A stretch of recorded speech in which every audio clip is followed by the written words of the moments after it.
Hi, I'm Alan Nelson, owner and operator of Abbey Repair. I've been fixing sewing machines, sergers, and embroidery machines for 20 years, and today I'd like to show you how to wind a bobbin, thread, and get started sewing on an Elna 62C. It's a very common sewing machine.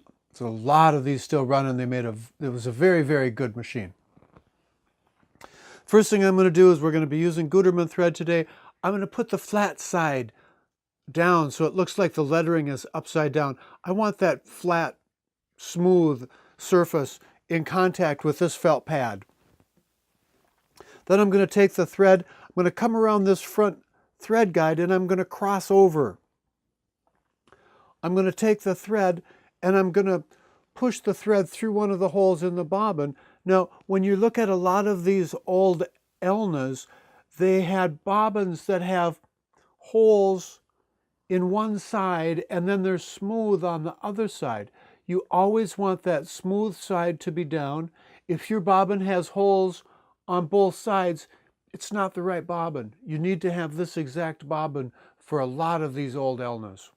I'm going to take the thread and I'm going to push it through a hole in the bobbin. I'm going to put it on the bobbin winder and engage the bobbin winder.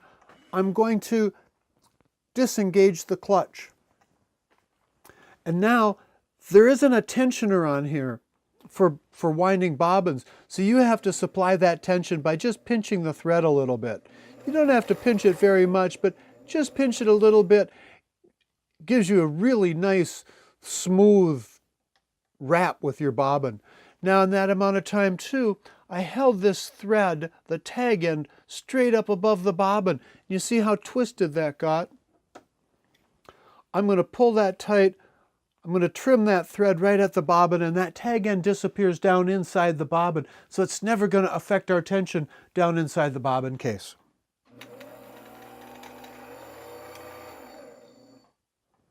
That's enough for this project. I'm going to disengage that by pulling it just a little to the left and lift the bobbin off. I'm going to reach in and snug up the clutch.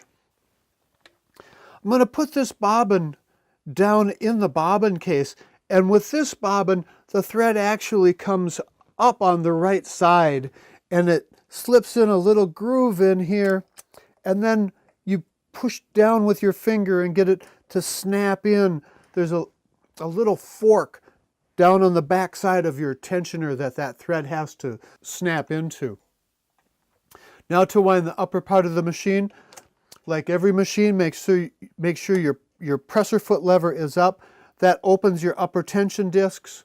I'm going to come through this thread guide, through this thread guide, down between your tension discs. I'm going to put a little bit of tension on the thread up here and pull this tight, and I could hear it click where it clicked into place. There's a little retainer pin that thread has to go by. And that's also on this machine where your check spring is in here. I want the thread take-up lever at the very top of its stroke.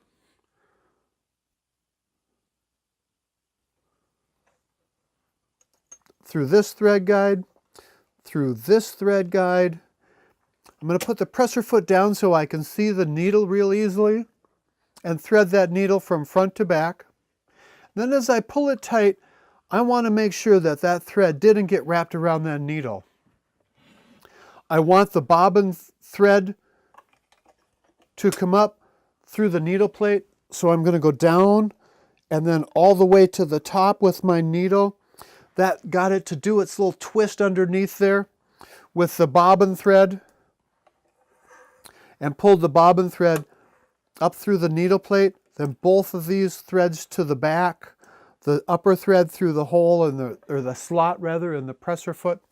Now I'm going to take some fabric, and it's rare that you ever sew one layer of fabric, so I'm going to fold that in half so I get the effect of sewing two pieces of fabric together.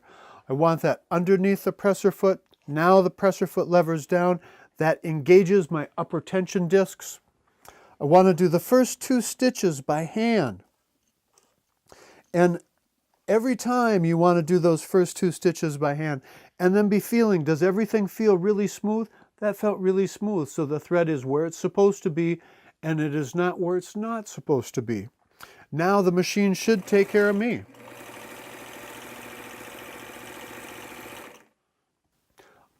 To remove the fabric, I want the thread take-up lever all the way at the top of its stroke. Then I'm sure that the hook has let go of that upper thread. I can raise the presser foot and pull the fabric out.